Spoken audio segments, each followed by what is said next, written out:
Welcome to another episode of the Art of Never Giving Up podcast. And as always, I got a very, very, very, very special guest in the building today. Highly educated, right? Two master's degrees, entrepreneur, boss, multi-million-dollar brand. One thing I like about this young lady and her business is she going back to her roots. Literally, her products are made in Africa, sourced in Africa, and sold here in the United States. I ain't gonna make y'all wait no more. CEO of 54 Thrones, Miss Christina Tegbe.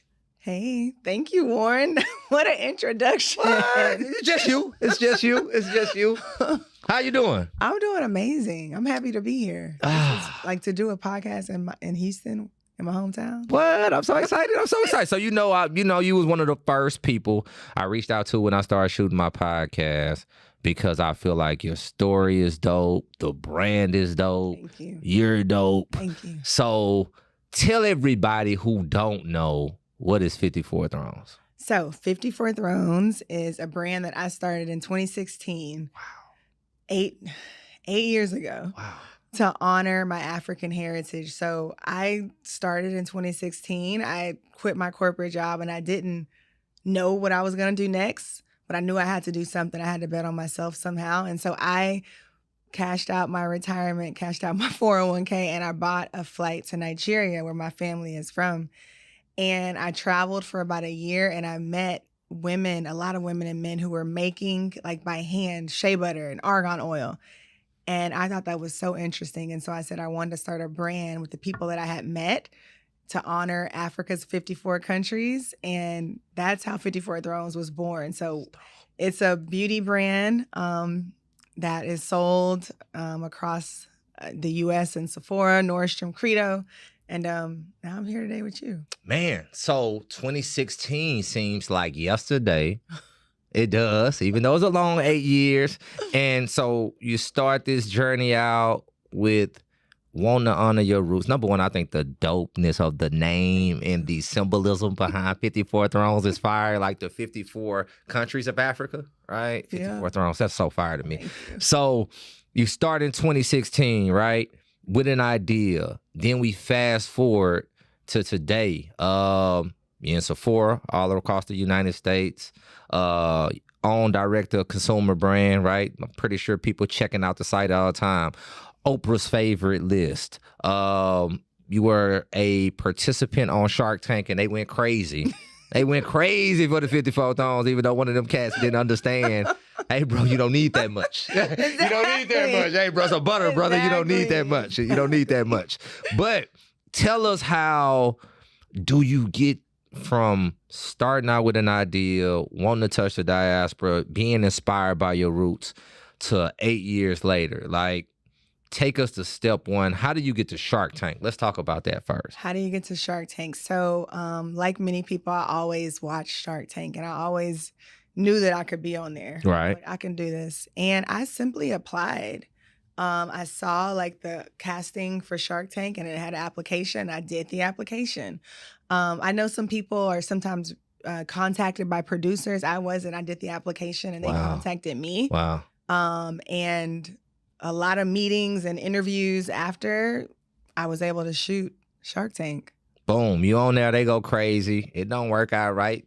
And you retain all your ownership. You know what I'm saying? It doesn't work out right. How many SKUs do you have currently? Let me ask that. We're always like putting together sets and things like that, but we have roughly about 20 SKUs. Wow. And that's including like different sets and combinations, but we really go deep with body care. Okay. So we're looking to innovate that body care category. And then of course, with that African spin, that African influence. That's where we sit in the market. How many, I guess, and excuse me if I'm not using the right term, I guess tribes or villages do you source from in Africa? So I have been traveling around Africa for a long time. I've seen the videos. They dope. Yeah, I've seen the videos. More than a decade. And so We work with a lot of different women and men. What we've done, and this is really something that I learned just through trial and error, because when I started, I had no beauty background. Okay. I had no entrepreneurship background. I just had a lot of ideas, and I worked in corporate America. So when I started, I didn't know what I was doing. I simply was literally traveling to different African countries I would pack like one suitcase and put it in an empty suitcase, and then I would go and I would bring back suitcase full of shea butter. Like that's how I was making products in the beginning. Like literally, and in my mind, I was like, yeah, this is what you do.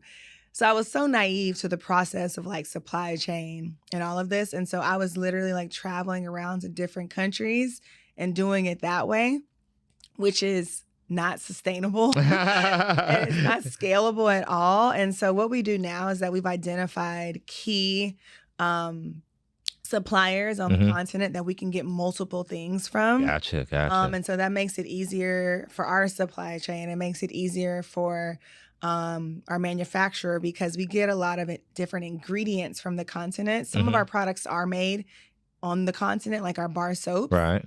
But then we bring those ingredients to our manufacturer here in the States to make our final product. So beforehand, I was doing it like that, and which is great, but you run into different inefficiencies. You run into quality control issues. Absolutely. Yeah, like the infrastructure in certain places in Africa isn't as built up as it is here. So it can be difficult trying to do it how I was doing it 8 years ago in the very beginning. How long into the journey do you realize, like, me flying over here, getting a backpack and leaving all my clothes in Africa and flying back with all of this product to sell isn't sustainable? Like, how do you come to that realization?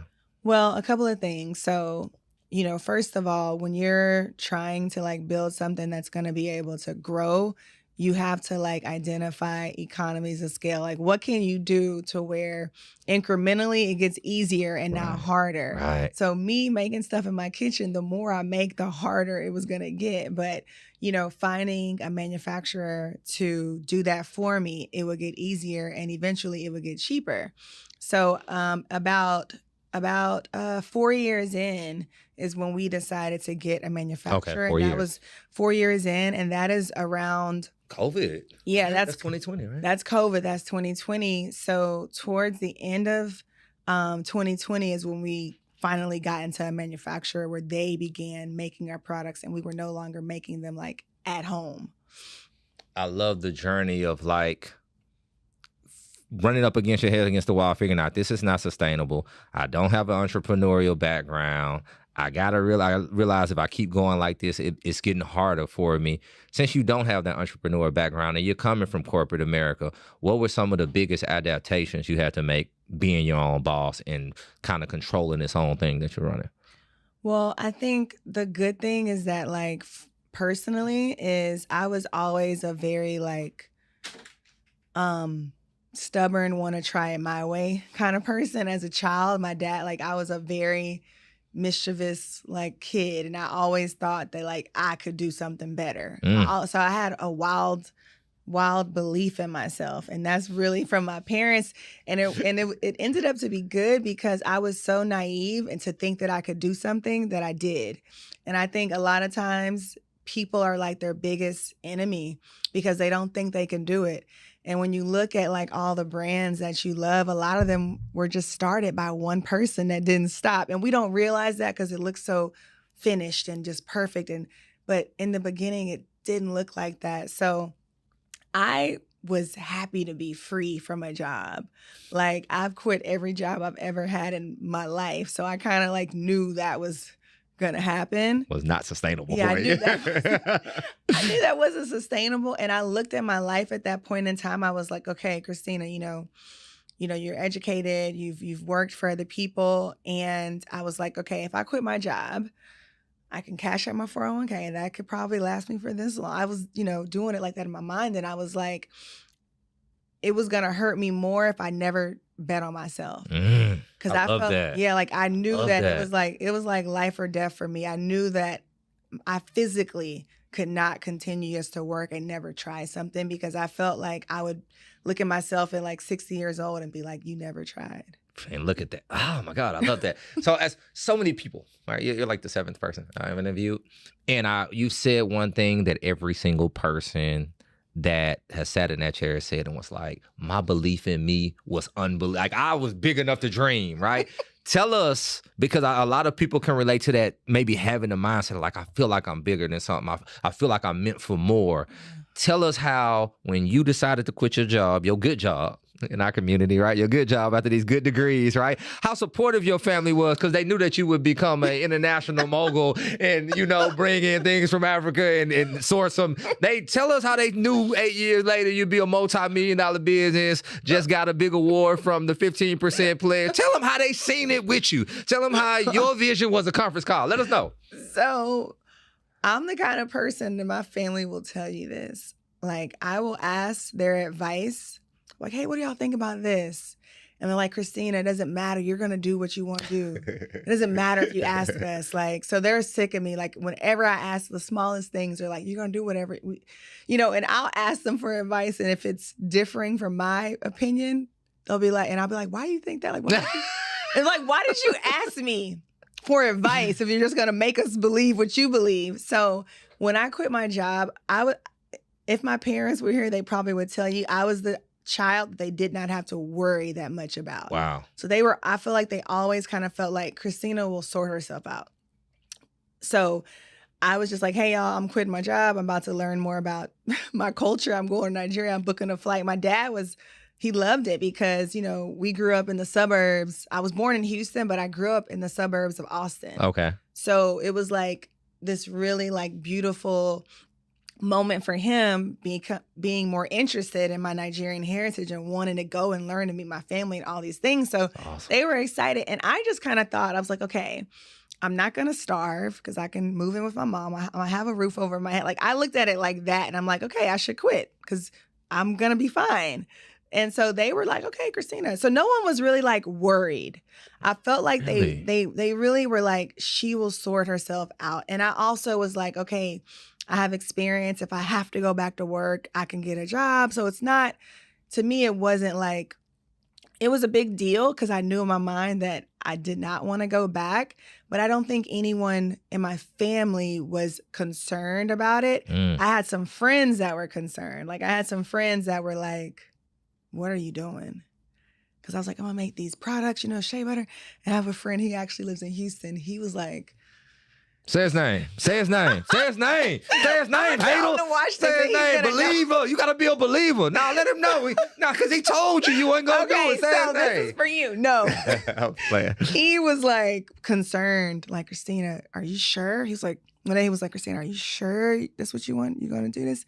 And I was like, yeah, I'm going to do this. And I'm going to, And then today he's like so proud of me, and like, wow, you did it. Right. Like, so yeah, my family, they were cool. They weren't that freaked out. Amazing to me. I don't know, maybe I'm thinking of the stigma of like the African family, traditionally like go to. My mother is from Louisiana. Okay. So I had a very like Nigerian/American upbringing. Okay. Right? Gotcha. And my mother is just a very like eccentric, like big thinker, out of the box like person. So she's like, do it.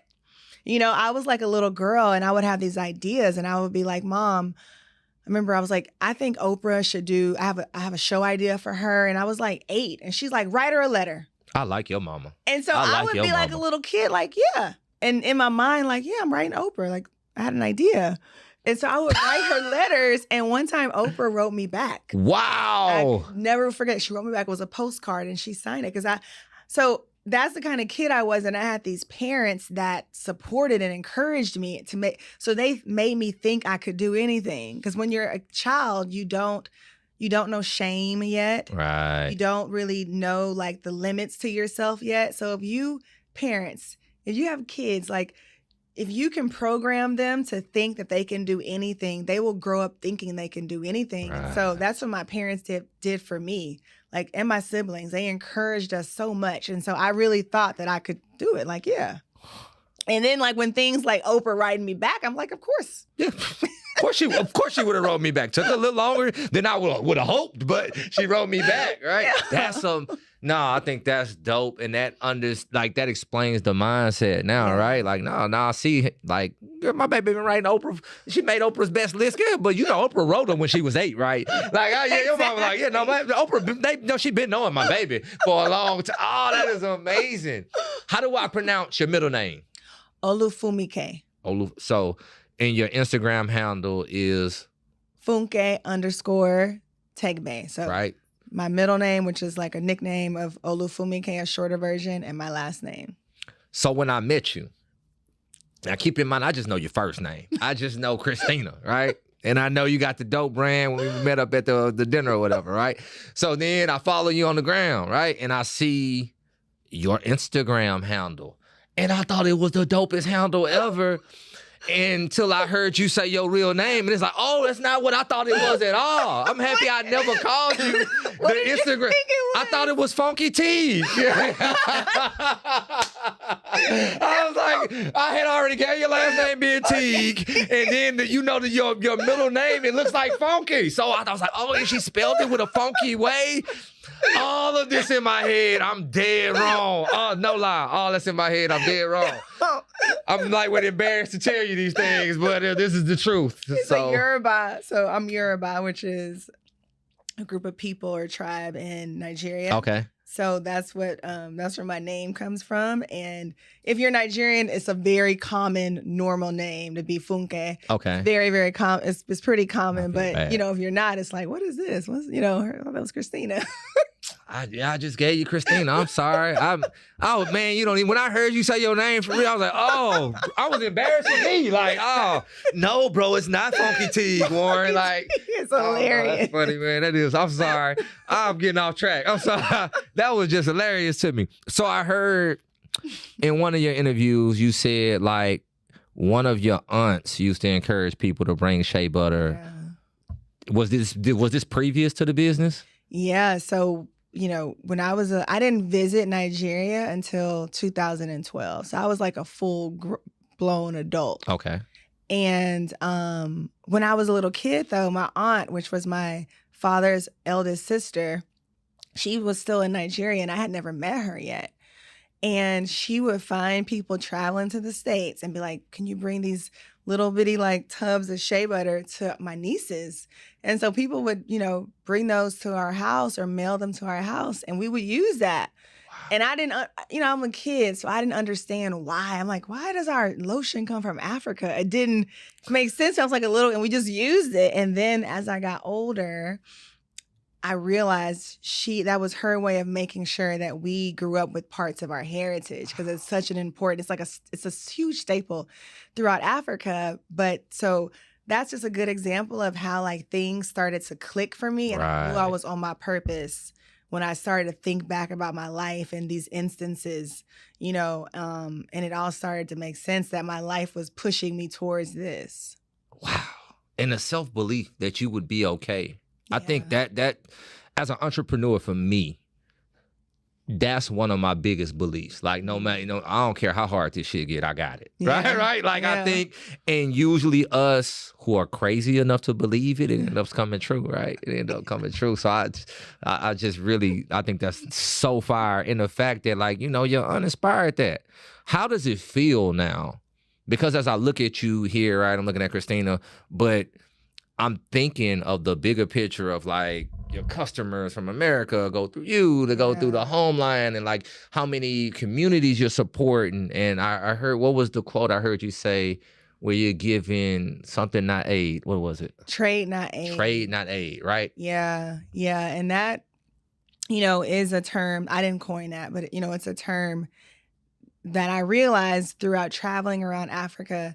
And, I was just like, it's naive, American girl in Africa, right? Showing up on people's door like, I want to learn about shea butter. And they like would welcome me with open arms. Like, so when I think back of the things that I did, I'm just like, what was I thinking? Tell me about the pull-up. Now, I used to pull up in beauty salons like I'm here to sell hair. And people be amazed by that a little bit. That ain't too much. I'm just going up the street. You done flew to Africa like I was. So tell me how y'all do this. Yeah. How does that go? Please.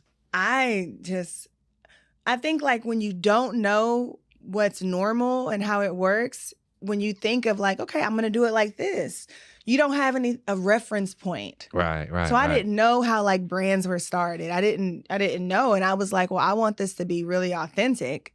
And I've traveled around Africa. So, and I've seen and I've met people who are making argan oil and stuff. So I need to work with them. And so sometimes I would just choose countries to travel to. And I would just ask local people, like, where do they make jojoba oil? Or like, where, and people would be like, oh, like, the people that I've met have just been so incredible over this journey. Wow. Like I've been in people's homes, I've been at people's weddings, people like on the continent that I've met, and I have people that I still WhatsApp. Like, so it's a very beautiful story when I think back about it. And I also think back about how crazy and like naive, I keep saying that word naive, Right. which I think was a good thing for Absolutely. me to think like, oh yeah, I'm just gonna go to Africa, and I would do that, and I would try emailing, like I would look up, I was in all types of Facebook groups, and I would Google like where is shea butter made, and try to just I would call people and email people. I was just trying my best to figure this out, and sometimes I would be emailing, and it would take them weeks to respond to me or months, and so I would be like, what's your address? You know, or what city are you in? They'd be like, and I would pull up and I'd be like, hey. You would fly across the pond, get an Uber or whatever. I don't even, ain't no damn Ubers over there, Warren, especially at that time. Uber wasn't even here, right? Yeah, Uber You wasn't. would pull up to Africa to get the connect. Yeah, I would pull up and I would be WhatsApping them, and I'll be like, I remember once I went to Egypt because I wanted to get jojoba oil and lavender and all these things, and I would pull up. I would also find a photographer. Like whatever country I would go to, I would find a local, like up and coming young cat thirsty to want to like, you know, experience. And I would hire them to film the whole experience. And I would just like get a taxi and make my way to their farm. And yeah, and I would knock on the door and they'd be like, oh, like it was so organic how these like occurrences would happen. And then I would like buy a couple of, you know, bottles that I could fit of their product. And I'd be like, listen, a couple of years, like I'm gonna come back and get a container. You know, I would, and they'd be like, you know. Yeah, sure. Just give me the $100 right now. Now you gotta sell me no story. Like, we'll take the 100. Thank you for coming to one time. I was like, give me some time, you know. And I would sit with them, and it would be so beautiful and intimate. And I would learn about like these ingredients and what they meant to them and what they meant to their families, and just the whole like nine. And people were so willing to talk to me.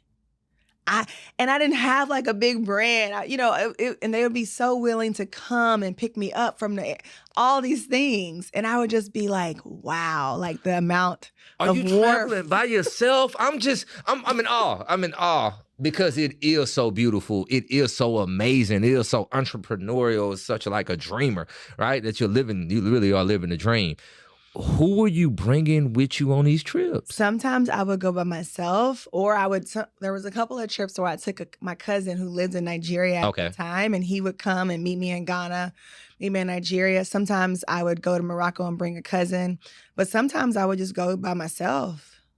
Yeah. That's amazing.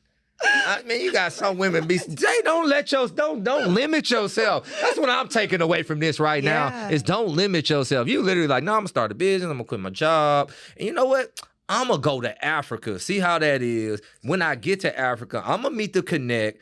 I'm gonna put some shit in the suitcase, fly it back, sell it. I'm gonna make it go so big that I'm gonna have to get a manufacturer, bring it back. Then I'm gonna fly to other parts of the diaspora, do business with them, fly it all back, and then, you know, me and Oprah go be cool because she go put my stuff on her favorite list because we go back since I was 8 years old. And it's nothing. And you did that shit. Yeah. That's what I was doing. That's what I did. I'm like, well, yeah, that's exactly what I did. Wow. It was so and the whole like time that I was doing this, because I started traveling around Africa like intensively. What year is this? Yeah, so I quit my job in 2015. I bought a house in 2014. Then I quit my job like 6 months later, which was just like, it's like, what are you doing? I was like, I gotta go. And I started like, but my first trip to Africa was in 2012. Okay. So between 2012 and 2015, I had other trips to Nigeria. I quit my job in 2015, and that's when I was like going hard with the trips in the different countries. That was the time span, and every time that I'm on the continent, I always felt so protected. Like I felt like my ancestors were guiding me. Like I felt like I physically felt it on me. So people are like, you were scared? I was like, no, I really felt like I'm supposed to be here. Like this is my purpose. This is what I'm supposed to be doing. So like, yes, crazy stuff did happen. It wasn't just like smooth sailing every Right. time. Like I had crazy shit happen to me. But I felt so protected and guided that I felt like I'm gonna be okay. Like I have been on the most scariest, road trips and planes and boats trying to get to where I needed to go. But I just felt so protected because I felt like whatever I was doing it. It was bigger than me. So this is what I'm supposed to be doing. I'm gonna be okay. I'm supposed to be doing this. Yeah. Thank you for doing it. I just like this is huge international business.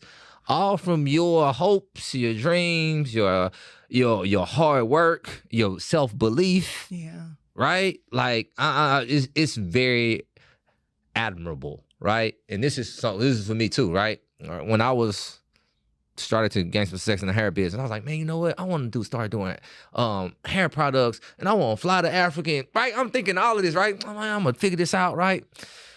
But I'm busy with the day-to-day, and I went to an event in California like 3 years ago, and I was about to meet with some white chick that's doing it for her business. But she was exploiting the culture. Like when I seen the videos, I'm like, nah. She saved the children on us, right? Yeah. You ain't that. You are the real deal. And that means a lot. It can be like a fine line. Because I'm Nigerian, right? But I'm not South African. I'm not Kenyan. So I really had to find ways and really had to think about everything like in a very like respectful to the different cultures kind of way whenever I was thinking about product development, because I wanted it to be authentic. I didn't want it to be like a save the children moment. Right. Even like with the women and men that we worked with, the whole like angle of like trade, not aid, it was like, let's do business. They were like, I was like, how can we help? And they're like, do business with us. Just like how somebody would fly to Italy to get leather, do business with us, like honor us like that. And so that's what I did. Like, I was like, okay, I'm gonna honor them, whatever their price is, I'm gonna pay it. I'm not gonna dibble down. No, let's be like that. So that's how we started, and that's how we've continued to do it. And that was like the way that we could honor them and show Africa in a different light. Like we wanted to show it like in a beautiful, romantic, joyous, kind of colorful, vibrant way that I felt like wasn't shown when you looked at brands and products that used African ingredients. It was always like that save the children kind of flies on the face kind of thing. And I had been to so many places and I was like, that's not the whole story. Right. There's also all of this that no one's talking about. They're not talking about how sexy some of the places throughout the continent are so I was like, we got to show that, and we're going to do it in this way. And back then, in 2016 when I launched, there weren't brands that were really doing that. It was all like kente cloth on the box. There you go. Yeah. Which is cool. I love kente cloth. But I was like, you know what? I want to do something, and I want to show that something can be African and it can be ethereal and beautiful and come in a pastel box, and it can be, it can be elevated. Not saying kente cloth isn't elevated, but I just want to show you can do something. You can do this differently, because when people were like, when you think about shea butter, if you want the real raw shea butter, you go to like the African store, beauty supply store, something like that. And it's like in a dusty tub at the bottom, and you got to take it home, break it down, you in the kitchen. And I was like, and when you make it, you don't like put it in your purse and take it with you out into the world. You leave it at home. And I'm like, our stuff should be elevated. Facts. We should be able to like put it in our purse, put it in our desk at work, pull it out and feel proud about that. And I felt like that experience was lacking. So I was like, I want to change that. I want to make an African inspired brand. Let us celebrate Africa in the process and make it elevated, make it to where you want to pull it out. Facts. And so that I feel like we had God's timing with that. I thought about that, right? Because I'm like, man, when most people think, oh, you're going to get it, and if anybody's watching is not familiar with 54 Thrones, they may think, I know the African store, Shea Butter, where I feel like you always got to grab it. Yeah, right? It feel like they come with it, right? Or you got to rub it off to see that paper price tag, right? Like that. If you know, right? It's a culture thing. If you know, right? But with 54 Thrones, it's like, no, you're taking that product and you add your own spin, your swank, your thing, your swag on it to where it ain't like Sephora doing you a favor to get on it. You belong on the shelf. You belong eye level. Like your branding is probably better than most in there, if not the best. And the fact that it's coming from an honorable place and you're sourcing it from Africa. Who told you could do all this? Who gave you permission? Let me know who gave you permission to do all of this. One of my favorite quotes: "If you want to achieve greatness, stop asking for permission." Man, that's what I'm talking about. Talk to him a little bit. Talk to him. You gotta just do it, and I think that a lot of times is our problem, because as Black people, as a people, we're kind of waiting for that validation, waiting for that permission, and everybody else is just doing it, and they're like, I'm gonna go and raise $20 million for this idea. And we feel like we have to have it all fleshed out, and you know what I mean? And really, it's like, yes, to an extent, we're expected to have so much more and already like fleshed out. And I think like the way that I started my brand, in terms of like with no money, just out of my pocket, I don't recommend that. I do recommend us being able to access these opportunities like everyone else, because our ideas are worthy.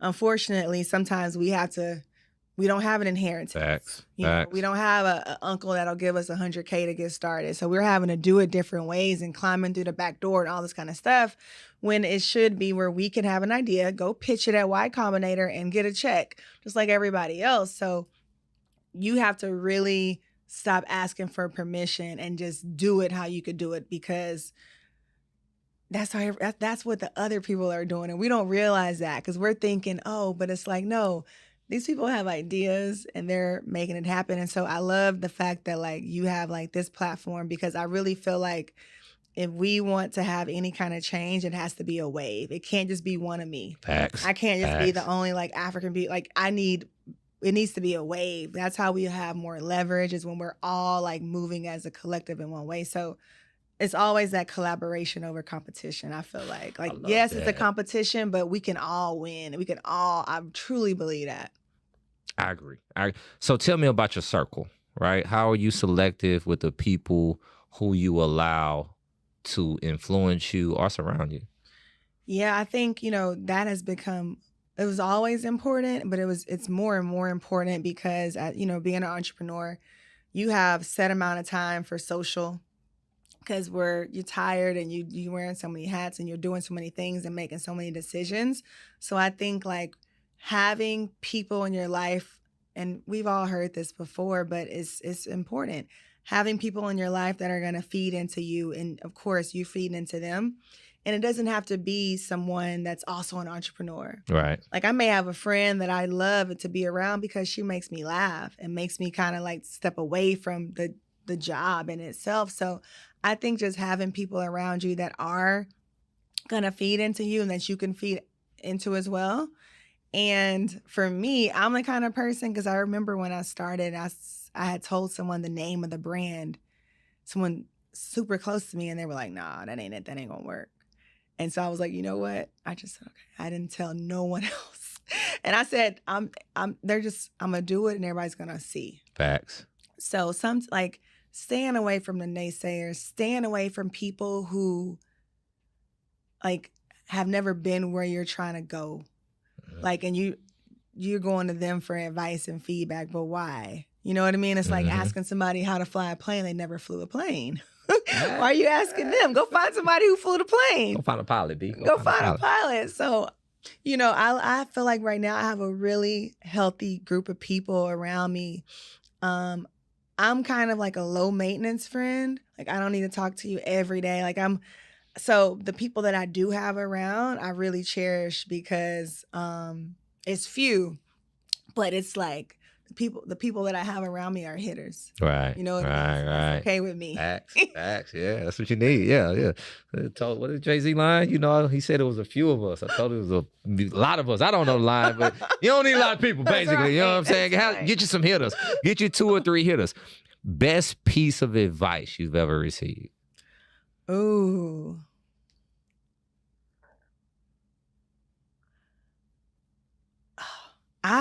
That's hard. Oh, come on, something. That is hard. That's hard. Our best piece of advice that you would like to share?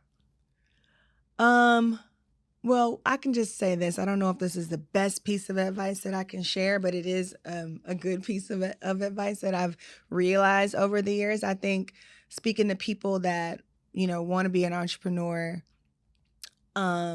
sometimes I feel like we get so caught up in perfection and like wanting it to be a certain way. And what I realize is that like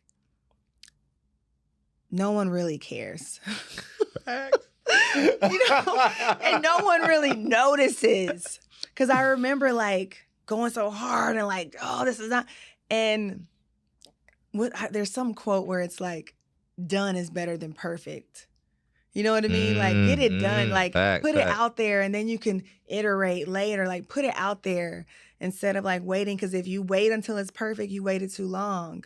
You got to like get going with something. So, I mean, and I did that. Like, I wasn't the one that was like, it has to be perfect. But I come across a lot of people and they're like, have this idea and this. And I'm like, put it out there, because the quicker you put it out there, you can start getting that feedback and figuring out where it lands. And you know what I mean? But some people have all these ideas and they go to the grave with them because they're just waiting for that moment. And you're never going to be ready. Perfect. The time is never perfect. You're never going to feel like, yes, there's always going to be something. You're never going to have enough money. You're never going to have the right team in the beginning, right?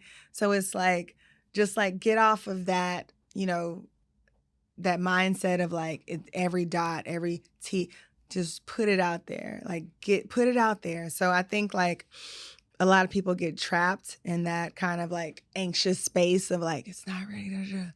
And I would highly recommend against that, because my brand looks nothing like it looks today. Right. It has been lots of iterations. And when you're starting up and, smaller, no one is going to notice or care. They may see it and be like, oh, and then they forget it the next day. The news cycle is so fast. So sometimes we're so into it and we feel like so self-important, like no one cares. Yeah. Swiping up, how many swipe ups can you do in 30 seconds, let alone a minute? Yeah, you were just one of them insignificant swipes to them. Exactly. Right. It's true. Right. So worst piece of advice you ever got? This is not a piece of advice that I personally got, but I love it. And I heard Cat Williams answer this with Larry King. This is what he said. But when he asked him the worst piece of advice, and he said, never change. And I was like, what? That's the word. And it really made me think, because you always hear like, yeah, never change. But change can be good. Facts. Like sometimes it is good to change. Like I'm not the person I was 10 years ago, and I'm thankful for that change. So I think evolving can be a good thing. And I think that like as you get older, you should get better. Isn't that the goal? To get better and not do the same things you were doing back then. So I think it's good to have like a mindset, like a growth mindset. You know what I mean? I've been enjoying getting older. Facts. The things that used to bother me don't bother me no more. You have like this sense of just confidence in who you are and what you'll stand for and what you don't stand for. That's what I've experienced getting older. And so like I loved that quote where he was like, never change. The worst piece of advice I ever got. I thought that was just, I love that. I know that interview, and that was one of the dopest answers I've ever heard. It was one of the dopest. Like all it was of like his a mic. were... Yeah, he killed that interview. He was like he prepared, and it was rapid fire. And he was like, never change. And then I think they said like, if you were stuck on an deserted island, what's one thing you would need? And he said, a good swimmer. Yeah. Something like that. I was like, damn. Yeah, he was cold. That's what I was like, okay, he's really intelligent. Like, all right, Cat, these jokes are, it's a little bit under that, right? Yeah, it was impressive. Okay, so I hear the paralysis by analysis, right? Yes. Don't fall for that. Perfection is the killer of progress, right? Growth mindset. Definitely hearing that. The evolution, I love it. Tell me about boundaries, because you touched on Mm. like what you go stand for, what you not go stand for. What boundaries do you feel like was important for you to set now and also on the track during your success? Ooh, I've never been asked that question. That's a really good question, especially today, in my cycle of where I am as an entrepreneur, because we all have the same 24 hours, but just the way that sometimes my days are allocated, I really have to have boundaries with everyone, people in my family, my friends. I think in the beginning, my boundaries were really around like I knew that I couldn't have people around me that were going to um like sink me. Mm. Because, and it's funny because I was talking to someone last night about, he had a business idea and he was telling me about it. He had so much energy. He was hyped and I loved it. He was so pumped up. And then he was talking to me, and I'm 8 years ago, I was like that. Like, man, this is raw. You know what I mean? Right, right. And then when I was like, he's like, Christina, like, you seem tired. You seem like you're not really in. And I was like, listen, like, once you're you start going to those valleys. It starts going like this, where you're thinking, how am I going to pay these people? Like once you start experiencing that, I think it's good to still have that. I love that like raw entrepreneur, like, and I have it, but now it's just, I've gained some wisdom to be like, because in your mind, you're so optimistic and everybody's going to respond to your email. Everyone's going to think you're brilliant. It's the best idea. Like, why didn't anybody else come up with this? And everything is just like, And then you get in it and you're like, oh, this is why everybody don't do it. This is why everyone's not an entrepreneur. Yeah. Yeah. So I was talking to him and I was like, yeah, I've been doing this for 8 years. I've seen a lot. I've had someone email me wanting to order 1 million units, and then I'm going through the process. I'm calling people in Ghana, and then they ghost me. You know what I mean? Like I've done those. I've done all that kind of stuff. So, but it was just funny because I'm like, I still have that in me, but it's a little more, informed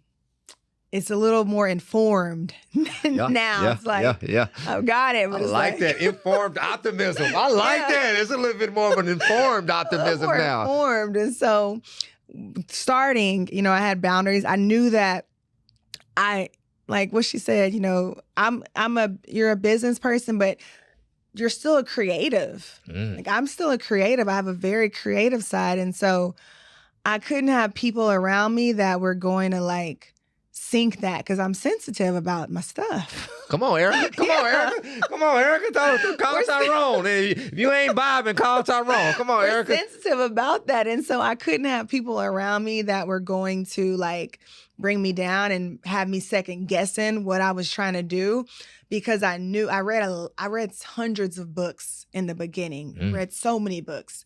And I knew that I had to keep my mental on of what I was trying to do, because it would be so easy to get distracted.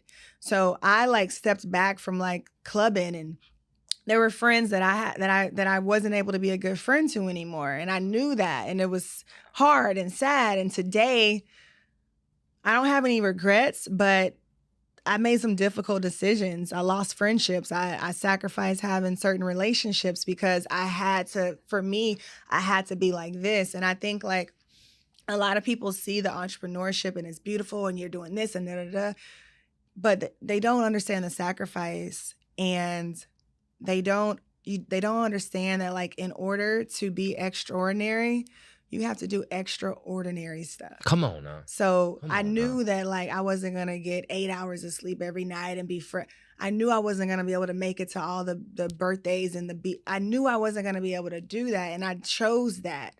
Because I felt it's going to be worth it, because I'm trying to build something that's going to be iconic. I'm trying to build something that's going to live when I'm gone. And so I recognized when I started 8 years ago, I'm like, okay, I have to sacrifice. And I chose what I was going to sacrifice. And it's not for everybody. I didn't have children and start a family and do all these things because I was like, I want to build a company. I want to do it like this. So I think like the boundaries for me was that I had to be on. I knew that this was my time. This was my window. I didn't have as much responsibilities as I have now in my personal life. And so I knew that I had to have people around me that were going to be able to feed me in those ways and not be like, oh, well, let's go do this, and could understand when I'm like, I can't go out. I have to work on my business. I was glued to my laptop at all times, you know? And so that was a boundary I had then. And today, really just boundaries around like time, you know, but also having to balance that because I know what it feels like to be in the beginning and not knowing what to do and not having people and mentors that look like me and even ones that don't look like me to help me and to answer questions. And so I try to, when I get the emails and the DMs, I try to do those calls because I know what that feels like. And sometimes it just takes one person to be like, you got this. So I do try to do that. But even with that, it has to be a boundary because sometimes you are just so spent. You don't have anything else to give to anyone else. So boundaries within that. And then also just like, got a lot of boundaries. You have to have. That's why I asked the question. You don't get to where you at without a lot of boundaries, and people don't understand that. So I'm happy you elaborating on this. It's hard and it can be uncomfortable because even sometimes I'm like, I love the D&D. The phone has to be off sometimes because you really need that time to pour back into yourself because you're pouring so much into your staff, into the vision, into, you know, everything, into social media and stuff. And so I think like when you're in it and you're retail specifically, you start trying to familiarize yourself with that language of retail, that Sephora language, that there's a lot of like things you don't know and you don't know how they operate. So the more that I've been able to immerse myself into that world and know how to operate with them, you still have to have boundaries because it's your vision. Like I'm here to make romantic, ethereal, beautiful, African-inspired products. I'm not here to make that. So having that boundary with anybody that you're working with so that they understand what you're doing and they don't try to put you into a box of something else. So you have to be able to assert yourself if you're not getting that energy back or, you know, step away and realize I'm not supposed to work with this person. But I think that's important is having that boundary to stay true to what you're trying to build. You know, like really unapologetically. I hope they'll listen to this. I just, you know, I just hope that, man, I hope they receive that well. Yeah. Like, thank you for them. You know, all right? Thank you for anybody who just heard that, right, or witnessed that, because I think people don't really know what it takes and the level of focus that it takes to be where you at in 8 years and the level of, and I hate to use this word, but I love to use this word because it's like a stab word, how selfish you got to be successful. Yeah, that's the word. How selfish you got to be to your vision, to your whatever you're trying to do to be successful. You have to be selfish.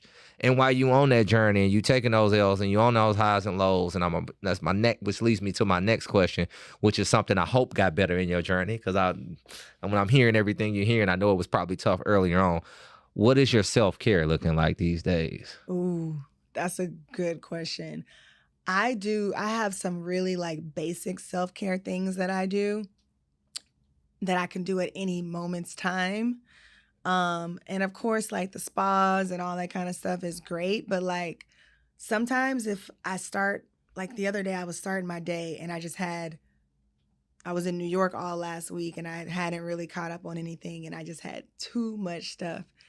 And I walked outside of my house and I went and I took my shoes off and I had to just ground myself.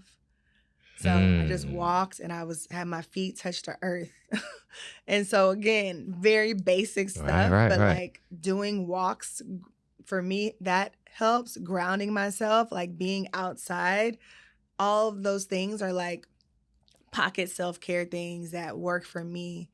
And again, like I said, yes, the grandiose things are great and amazing. But that I also have a group of fellow founders that beauty founders that we meet once a month and we just hash it out, you know, everything. We talk that talk, like, and I'm in a WhatsApp group like that too.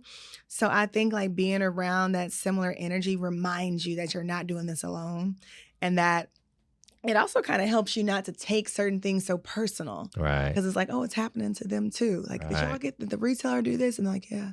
You know, so I feel like that's also a form of self-care. I like to do little things like put lavender under my pillow to help me sleep. So there's like little things that I like to do. And I think it is important. Have I mastered balance? No. Right. Have I mastered taking the best care of myself yet? No. But I do understand that I've gone through seasons of my entrepreneurship journey where in the beginning I was really just like, 18-hour days. And I understand that's a season. This can be a different season. Like you have to. So I know I'm very cognizant of that. But I think I listen to frequencies. I put frequencies on all night long and listen to frequencies, and things like that really calm me. I have special like scents, special candles that I really love. One of them is Angel Energy by Hermes. He's here in Houston, and he sells this candle that instantly calms me. Oh, I think I know Hermes. Yes. Oh, okay, I got you. Yeah. And so little things like that I like to pick up, because I think like, yes, we can go on a retreat and go to the spa, but what can I do right now? Right. What can I do right this second that Right. can help me feel better versus like, those bigger moments? What does 2024 current day Christina tell 2016 Christina if she could tell her 3 things? Oh, I've never thought of that. I never took the time to think of that. I am like, I'm kind of in awe at 2016 Christina. Because the older that I've got and the more like experience that I've got, it's like, and looking back to be like, you were doing all of that. It's like, the audacity you had to do those things. So I would just see myself like looking back, like, look at her. I'm thankful for my experiences in this life, because everything that I've done and that I've did, it came from a point, and it came from I didn't have good parents. I had exceptional parents. I had an exceptional upbringing, and that's so important. And I realized I was fortunate, and that was a privilege for me. So I can see how this happened when I look back at now, when I look back at how I was raised as a little girl, and the power, I'm in awe of the power of the mind to be like, if you program yourself to think you can do something, you really can do it, and you really will believe you can do it. And I think we take that for granted so much. So I would just I would look back and I would just have a smirk for myself. That's dope. I would just be like, it's just when I think about everything I've been through and the people in my life that also like helped me get to this point. It's just really been an incredible journey, and it's not even halfway over. Yeah, no, we just getting started. We ain't even got started. We just creeping up on the first decade. We got so much more to do. We just creeping up on the first decade. So tell me, what, when you are in the zone, you are killing it. You are just like another PO off killing it. You know what I'm saying? Your girl killing it. What are you listening to? What music are you listening to when it's... Oh my gosh. I have been listening to Fela Kuti, that's Afrobeat. Okay. 1970s. I love old West African music.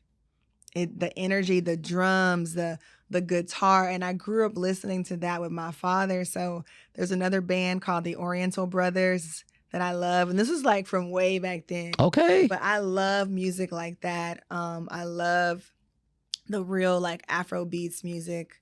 That's what I've been listening to a lot lately.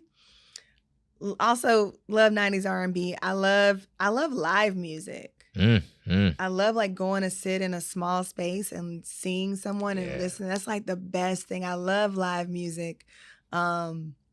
But that's what I'm listening to a lot lately. Okay. That and frequencies. Like that and me listening to that or frequencies. I gotta check out the frequencies. You got me on that now. I'm very curious Yeah. about the frequencies. Yeah, I'm that's very, good. very, very curious.